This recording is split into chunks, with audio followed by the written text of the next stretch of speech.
Irmãos, nós podemos dizer que as mudanças que ocorrem nas nossas vidas, elas trazem visíveis diferenças. Diferenças que aparecem em nós em todos os momentos. E em diversos momentos da minha caminhada cristã, eu tive a oportunidade de passar por mudanças. Foram vários os períodos de crescimento que o Senhor me permitiu. Eu fui levado a vários questionamentos, e a cada questionamento que surgia na minha mente, eu aprendia um pouco mais sobre a palavra do Senhor, quando eu me voltava para Ele, quando eu olhava para as Escrituras, e tentava entender como era agradável viver para o Senhor naquele momento. E assim foi o crescimento, as mudanças começaram a aparecer na minha vida cristã, mas não só na minha espiritualidade em particular, que eu fui desenvolvendo. Isso também aconteceu na confirmação do meu chamado para o ministério. E certa vez, quando eu ainda estava na expectativa de ser enviado ao seminário, ainda estava então com os planos de começar o seminário, eu ouvi um questionamento. E a pessoa virou para mim e ela disse assim: como é que você pode pensar em ser pastor sendo tão tímido como você é? Porque as pessoas que me conheciam antes de eu começar a me envolver com a igreja, de começar a servir ao Senhor, as pessoas que me conheciam na minha infância, na minha adolescência, elas sabiam que a timidez era algo que estava estampado na minha frente. Qualquer trabalho em escola, só para os irmãos terem uma ideia, que eu era chamado para estar à frente da classe, eu era o primeiro a ficar vermelho na hora e eu quase não conseguia explicar aquele trabalho, morria de vergonha, ficava extremamente nervoso, porque eu ia me expor naquele instante e isso me incomodava demais. Então a pergunta dessa pessoa era uma pergunta relacionada à minha personalidade, a como eu convivia e ela conhecia. Como é que você vai então servir, como pastor sendo tão tímido? Eu ouvi essa pergunta, eu acho que num dos piores lugares que nós temos para responder alguma coisa, que foi quando eu estava numa cadeira de um dentista, e ela fez essa pergunta para mim, eu não tinha como nem mensurar, nem explicar qualquer coisa, ou contar toda a história da fé, aquilo que o Senhor estava fazendo na minha vida. Mas isso me levou a outros questionamentos. Não só os questionamentos que eu tive ao longo da minha caminhada cristã, para que a minha espiritualidade se desenvolvesse, e eu entendesse pela palavra o que é que Deus então tinha para a minha vida como servo, como cristão inicialmente, mas outro questionamento então sobre agora o chamado de Deus para o ministério estava surgindo. E foi novamente quando eu voltei para as Escrituras, eu busquei o refúgio, a instrução de Deus, que Ele então foi confirmando em meu coração a sua vontade. Foi me mostrando as minhas limitações e mostrando cada vez mais o poder da sua graça nas minhas fraquezas e a maneira como Ele ia trabalhar na minha vida e através de mim. E nós todos podemos afirmar que as mudanças que acontecem em nós, elas trazem visíveis diferenças. Todos nós já passamos por algum tipo de transformação, inclusive no desenvolvimento da nossa fé. As mudanças aparecem externamente para todos aqueles que convivem conosco. Então nós vemos esta capacitação que Deus começa a fazer, ou as mudanças quando nós começamos a entender um pouco mais sobre a verdade. Você já passou por esta experiência também? Você já teve esta transformação no seu interior, algo que hoje para você é visível externamente? Nós vamos começar a falar a partir deste domingo sobre os milagres de Jesus, sobre o vislumbre do extraordinário do poder de Deus nas nossas vidas, nas transformações que Deus então efetua em cada um de nós. Transformações que são necessárias e importantes para a nossa vida cristã. E para iniciar, então, hoje nós pensaremos sobre o milagre da transformação e por quais caminhos este milagre acontece. Eu convido os irmãos a abrir a palavra do Senhor no Evangelho de João, no capítulo de número 2, onde nós faremos a leitura do versículo 1 até o versículo de número 12.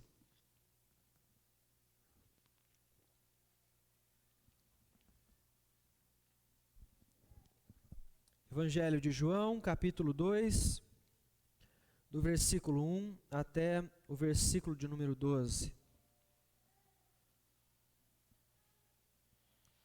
Que diz o seguinte, a palavra do Senhor. 3 dias depois, houve um casamento em Caná da Galileia, achando-se ali a mãe de Jesus. Jesus também foi convidado com os seus discípulos para o casamento. Tendo acabado o vinho, a mãe de Jesus lhe disse: eles não têm mais vinho. Mas Jesus lhe disse: mulher, que tenho eu contigo? Ainda não é chegada a minha hora. Então ela falou aos serventes: fazei tudo o que ele vos disser. Estavam ali 6 talhas de pedra que os judeus usavam para as purificações, e cada uma levava 2 ou 3 metretas. Jesus lhes disse: enchei d'água as talhas, e eles as encheram totalmente. Então lhes determinou: tirai agora e levai ao mestre-sala. Eles o fizeram. Tendo o mestre-sala provado a água transformada em vinho, não sabendo de onde viera, se bem que o sabiam os serventes que haviam tirado a água, chamou o noivo. Ele disse: todos costumam pôr primeiro o bom vinho, e quando já beberam fartamente, servem o inferior. Tu, porém, guardaste o bom vinho até agora. Com este deu Jesus princípio a seus sinais em Caná da Galileia, manifestou a sua glória e os seus discípulos creram nele. Depois disso, desceu ele para Cafarnaum com sua mãe, seus irmãos e seus discípulos, e ficaram ali não muitos dias. Vamos orar? Querido Deus, em nome de Jesus, e mais uma vez, nós nos colocamos diante do Senhor em oração, ó Deus, para clamar, assim como fez a tua serva, por este momento, ó Pai. Que o Senhor fale aos nossos corações, que o Senhor ilumine as nossas mentes para nós podermos compreender a verdade do Senhor. Ó Deus, fale, ó Deus, o nosso coração, ó Pai, preencha as necessidades que cada coração aqui tenha, Deus, de compreender a verdade do Senhor, ó Pai. Que não saiamos, ó Deus, deste local, não venhamos a terminar esta reflexão da mesma maneira, mas que o Senhor, ó Deus, venha transformar as nossas vidas para louvor e honra do Teu santo nome, ó Deus. É no nome de Jesus, ó Pai, que nós oramos e desde já, Deus, nós agradecemos ao Senhor. Amém, Senhor Deus. Irmãos, nós podemos então reafirmar que as mudanças trazem visíveis diferenças. João, ao longo da narrativa dos primeiros capítulos, ele então nos leva a esta festa de casamento. Um local onde nós vamos ver então uma grande e significativa mudança ocorrendo.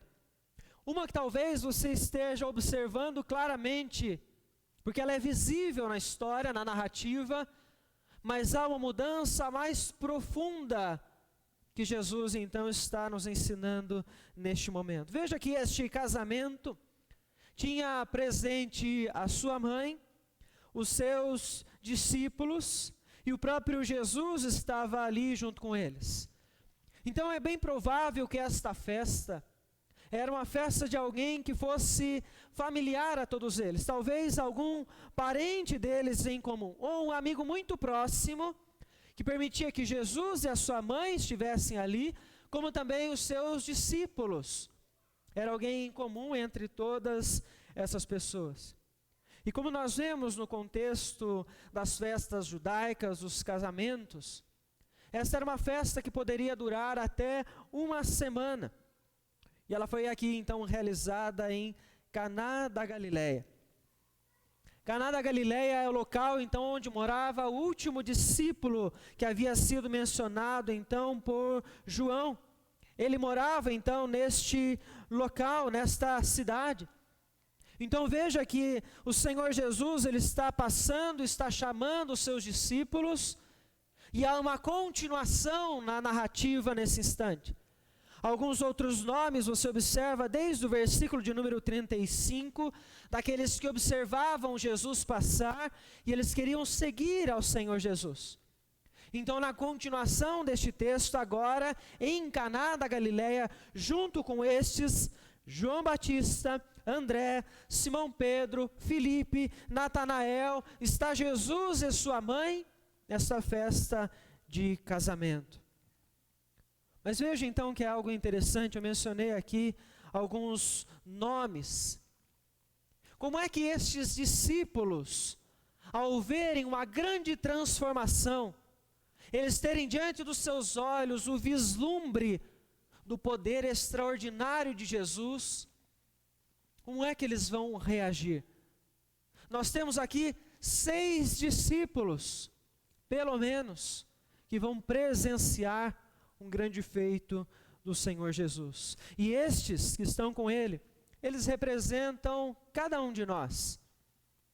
Representam cada um de nós nas nossas descobertas, na nossa vida cristã, do nosso desenvolvimento, da nossa espiritualidade, porque eles são conduzidos perante o milagre da transformação, onde nós vamos ver então apenas 2 caminhos que este milagre então percorreu ao longo de todo este trecho. Se você fizer uma conta bastante simples e muito rápida dos nomes que eu mencionei, você vai observar então que eu não disse a vocês 6 nomes de discípulos, mas eu tenho ali várias pessoas que estão junto de Jesus, e uma delas, o seu nome não foi mencionado. O texto mostra para nós a 6ª pessoa que está ao longo do trecho junto com eles, que tem um papel extremamente importante. Quem é essa pessoa? É a própria mãe de Jesus. Veja que o nome dela não é mencionado, o próprio Cristo chama ela apenas de mulher naquele momento. Ela procura Jesus.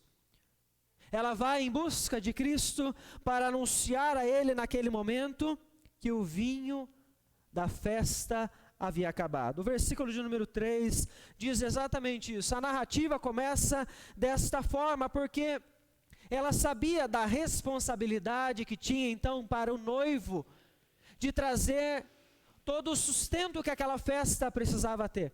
Era ele o responsável por todo o banquete, sejam as comidas ou sejam as bebidas. Então, se o vinho acabasse na festa, a festa iria acabar e o noivo seria responsabilizado. Pensando então que esta festa poderia durar vários dias, ela então estaria acabando neste momento. Maria sabe disso.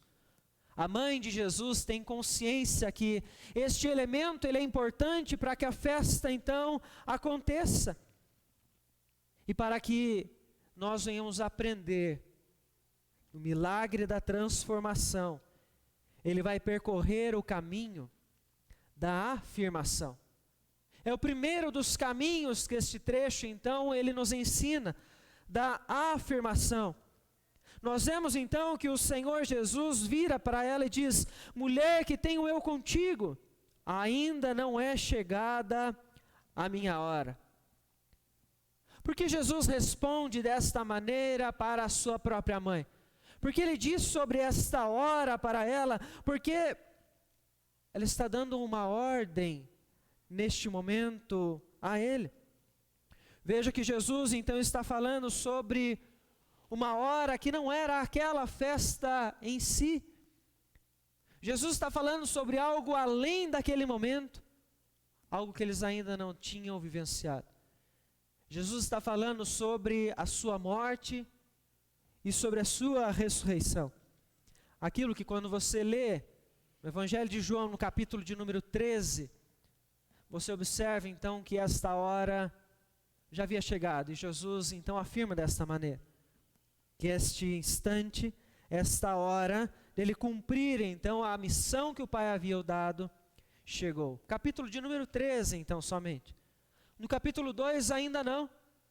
Existem muitos ensinos que Jesus ainda tem que passar para os seus discípulos e para todos aqueles que iriam caminhar junto com Ele. O Senhor Jesus está mostrando, não somente a Maria, não somente aos seus discípulos, mas a todos nós, que a sua missão, que ainda não havia chegado a hora, ela não acontecia, e não aconteceu, debaixo dos conselhos humanos, ou de qualquer manipulação humana para que fosse então realizado. Ele está dizendo, não é você que vai dar a ordem para que a minha missão se cumpra, porque esta ainda não é a hora da minha morte, eu ainda não vou ressuscitar neste momento. Porque o Senhor age conforme a sua vontade soberana, conforme a sua excelente vontade, não só sobre as nossas vidas, mas também sobre a vida do Filho de Deus, de Cristo Jesus. Por conta disso, nós vemos então que a afirmação de Maria, ela é clara sobre uma transformação. Ela é clara sobre uma afirmação que estava acontecendo já dentro de você. Veja o que acontece então depois deste momento que Jesus diz então para ela, ainda não é chegada a minha hora. Versículo de número 5, ela volta aos serventes e ela diz então a eles, façam tudo o que ele disser. Este versículo ele é muito importante para nós. Ele representa o que estava dentro do coração de Maria neste momento.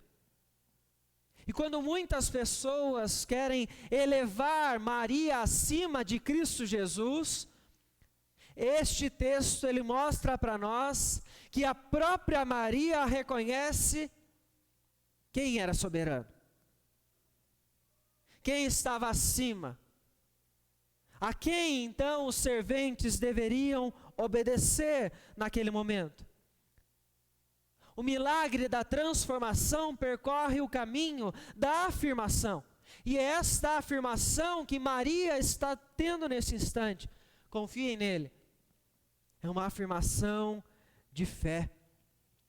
Maria sabe então que o único que é capaz de realizar qualquer milagre que é impossível aos seus olhos, só pode ser realizado por Jesus neste instante.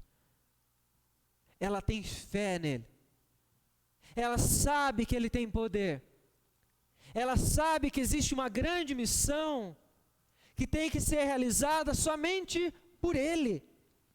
E por isso ela diz para aqueles serventes, obedeçam a ele, é ele quem vai fazer tudo. É ele quem vai direcionar as nossas vidas. É ele quem vai dar a ordem, porque ele está sobre qualquer um de nós. Maria aprendeu a depender das habilidades de Jesus.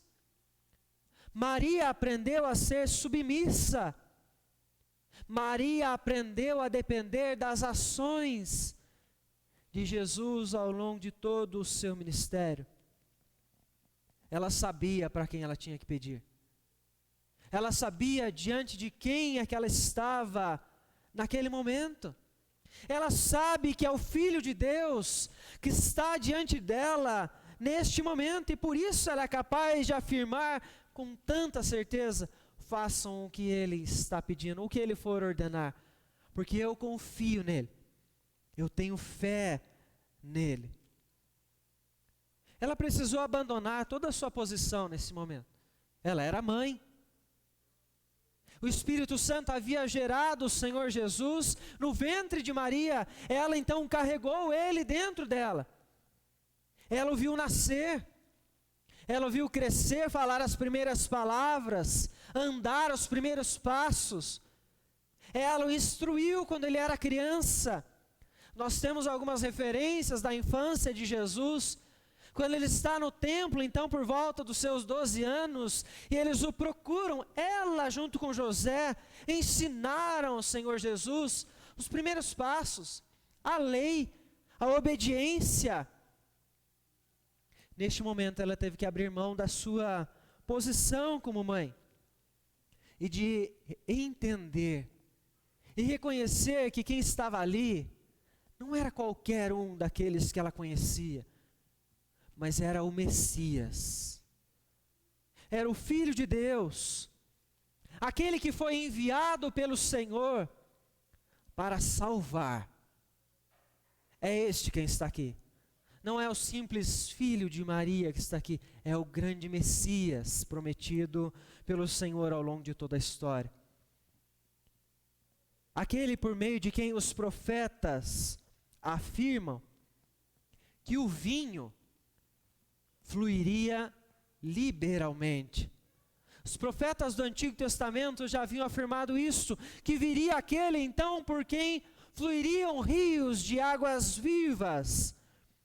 Jeremias capítulo 31, versículo 12, afirma então que neste tempo nós seríamos como um jardim regado, e que nós nunca mais desfaleceríamos, viveríamos radiantes, por conta das suas bênçãos, das bênçãos do Senhor do cereal, do Senhor do vinho, e do azeite em abundância.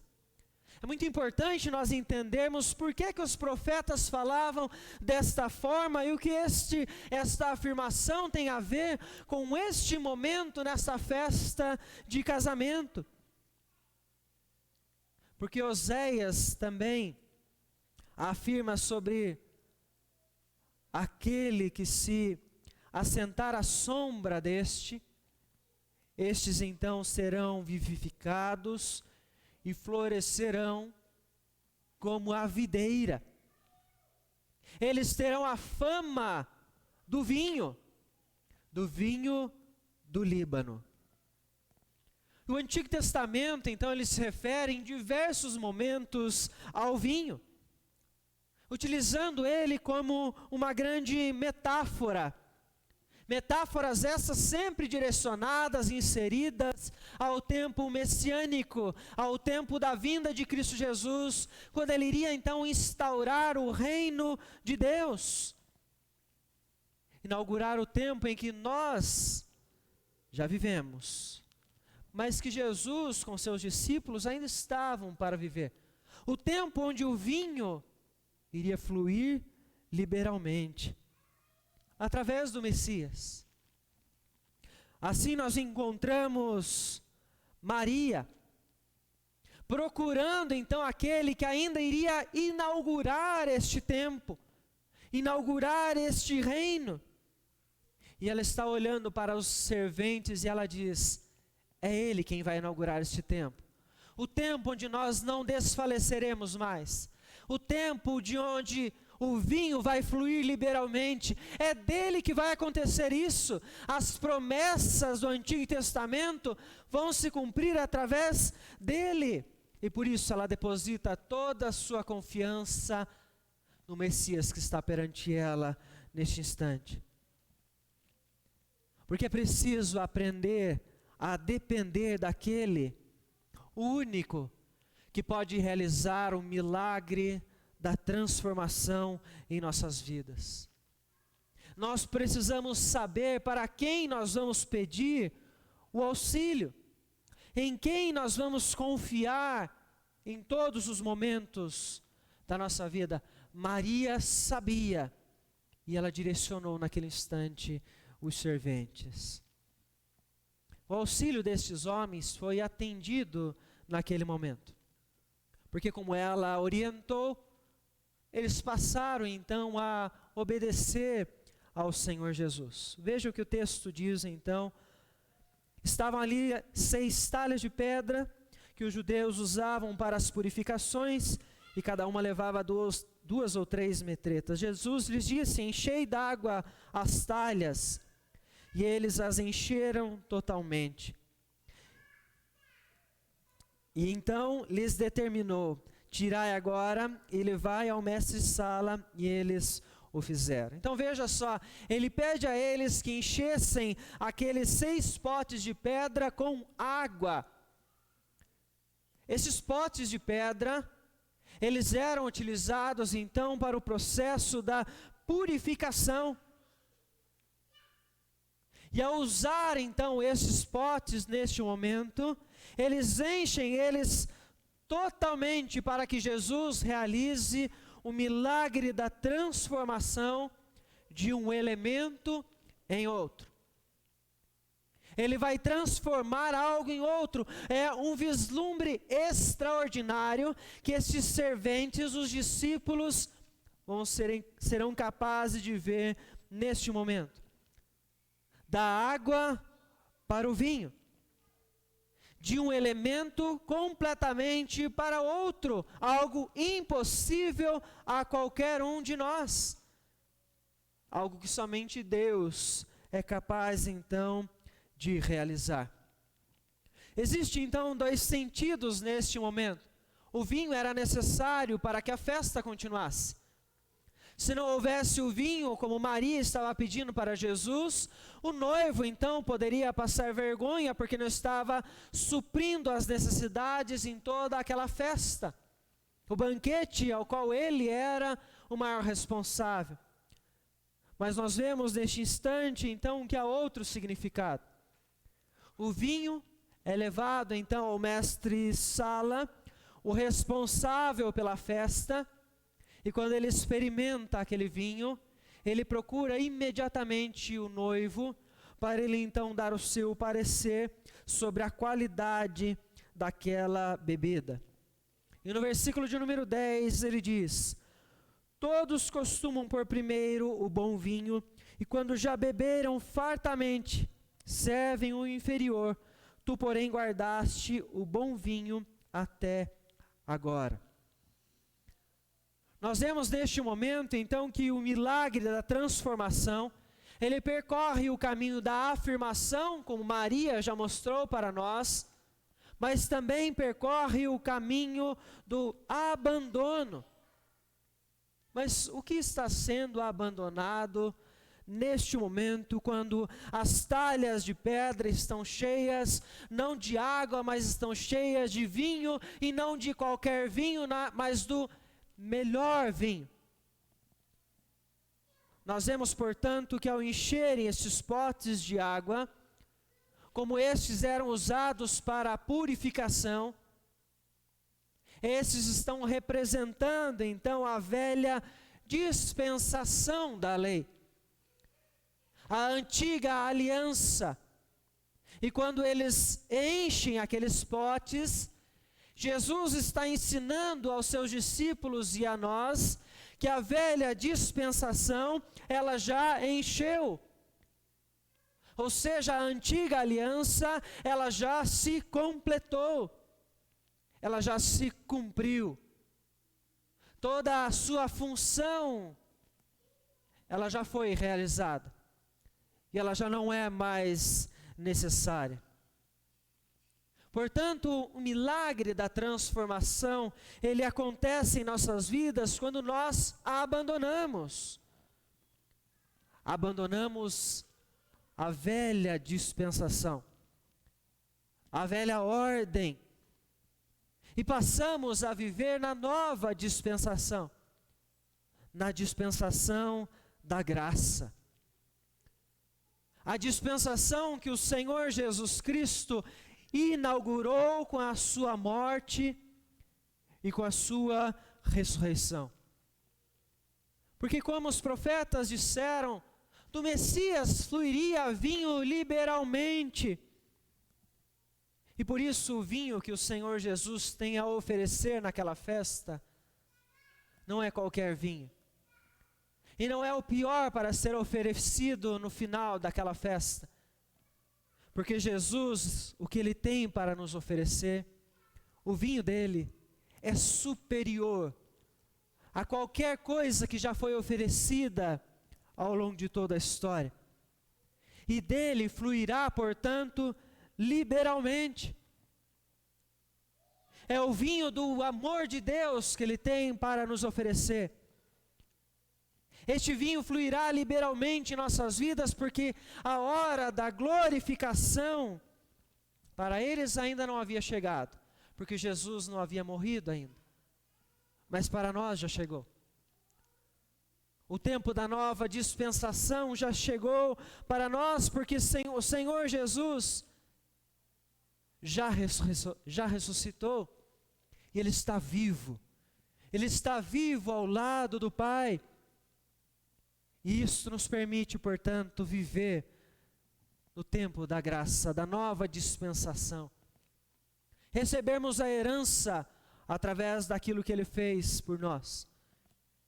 Por isso a velha dispensação, os velhos hábitos que nós tínhamos nas nossas vidas, nós precisamos abandonar. Abandonar as tradições que nós carregamos até hoje, para nós podermos servir ao nosso Senhor. As tradições devem ser deixadas para trás, porque através de Cristo Jesus, nós somos purificados. E a purificação, ela é necessária para nós vivermos na dispensação da graça.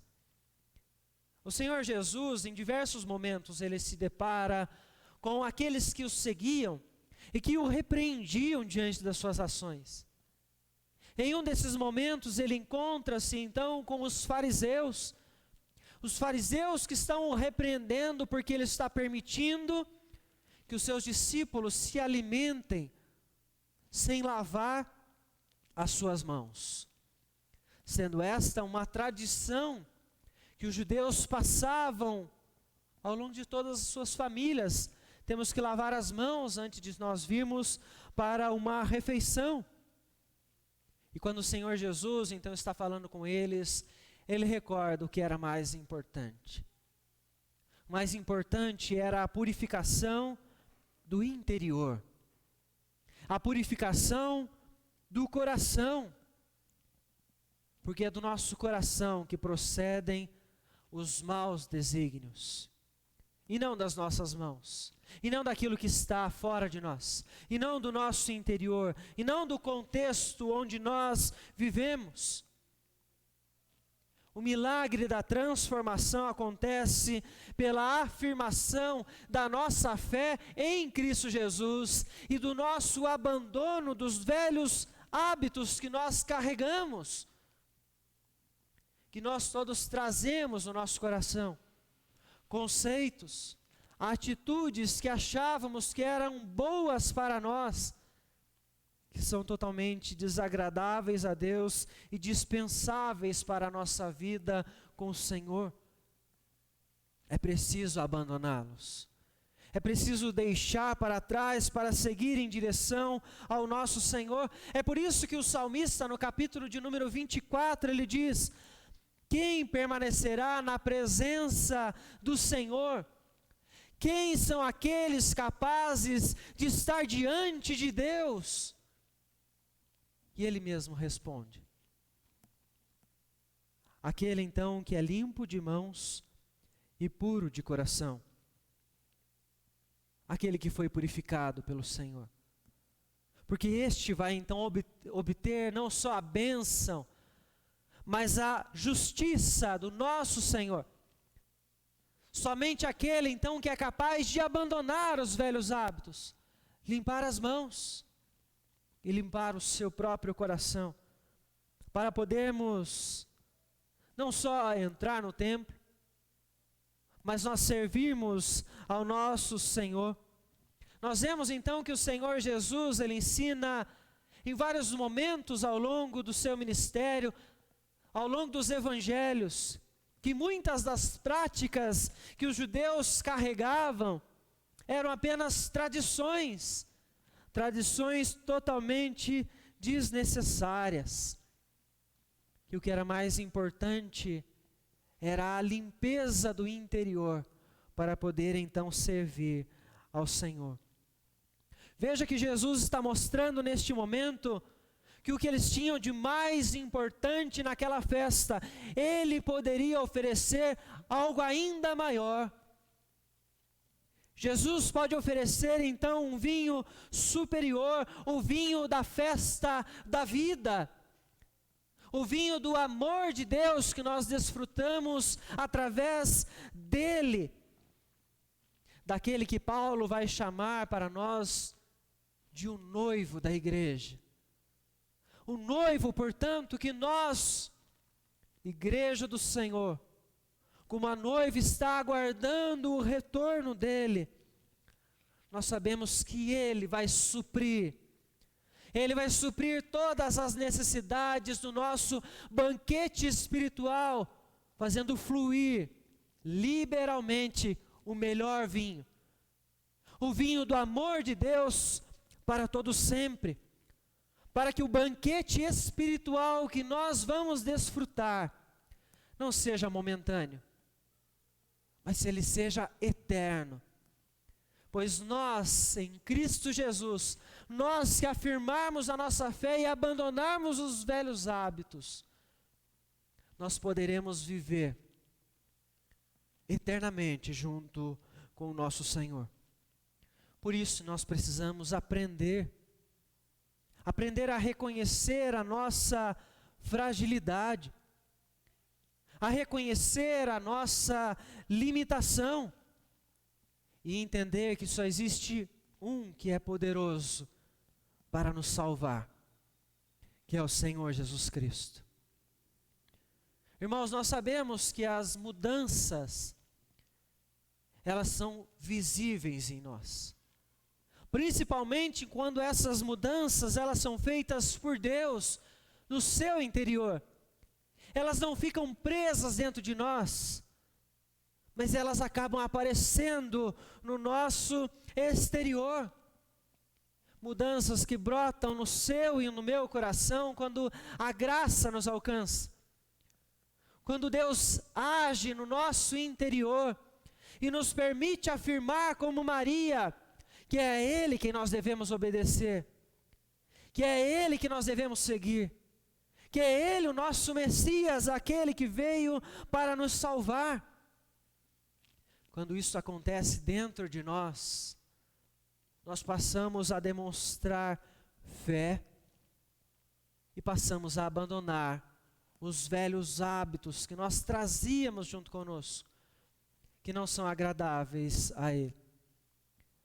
Os milagres que o Senhor Jesus realizou ao longo dos evangelhos que estão registrados, eles mostram para nós o vislumbre do poder extraordinário do nosso Deus, deste poder que começa dentro de nós, mostrando para nós o quanto nós somos falhos, limitados e tão pequenos, e que dependemos deste grande Deus para viver, para então desfrutar do vinho na festa da vida que Jesus tem então para nós em toda a eternidade.